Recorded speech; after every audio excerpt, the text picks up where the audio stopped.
Okay, this is the Underbody spray kit. There are other manufacturers of this stuff, but Elliott uses a kit from Sim. It's actually sold as a spray-on bed liner, but it can be modified to work excellently as an underbody coat.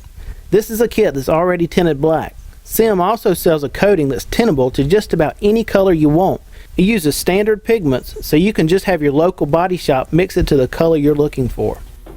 When you first open the can, the stuff looks a lot like roofing tar. Elliott says you should mix it by hand instead of taking the easy way out and having it shaken. Just take your time and stir it until it starts smoothing out.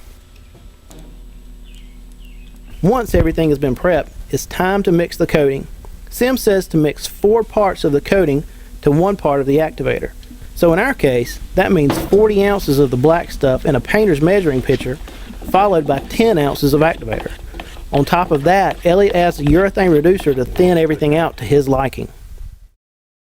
Now that would be roughly, the bartender would do it.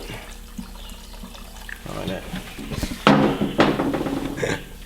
In the business, that's called cocktailing. Yeah, well, for those of us without years of experience in the paint and body business, just stick to adding no more than 10 to 20% of the total volume in reducer. Keeping it simple, that means 5 to 10 ounces of reducer into our 50-ounce mixture. As with any time you're working with paint, a respirator is a must.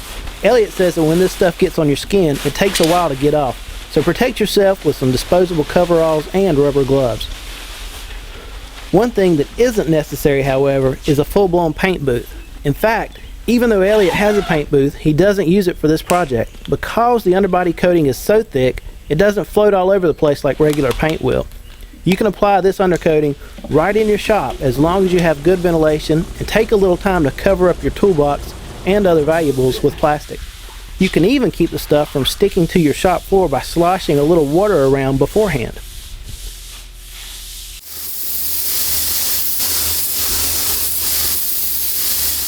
Like we mentioned before, even with the reducer, this stuff is way too thick to use in a regular HVLP gun. A Schultz gun will work, or even a bigger primer gun with a large tip might work. Regardless, you do not want to use your best painting hardware here. Before you start on your car, take a few moments to practice a little bit. Make sure you have the right mixture consistency and you can lay down nice even coats. Start with your air pressure between 50 to 60 psi and adjust it from there. And then, when you do start on your car or truck, even the pros begin at a spot that won't show. Sim says the pot life on a batch is approximately 20 minutes, but with the reducer mixed in, it's really a good bit longer than that, so there's really no need to hurry. Take your time and lay down nice, even coats that are thick enough to provide good coverage. Make sure you have plenty of good lighting handy so that you can see if you've got any thin spots.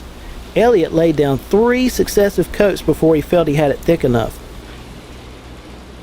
The good news about using a bedliner style underbody coating like this is that it's not only good looking and durable, but it also works quite well at killing vibrations and road noise.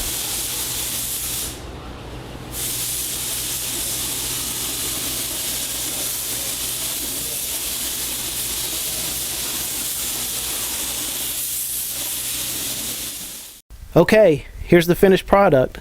Elliott says it should be dry to the touch within 48 hours. If you have a running car, you can start reassembling the drivetrain and other components within about 72 hours. After it's sprayed on and allowed to dry, that's it. You're done. Now go out and enjoy your car.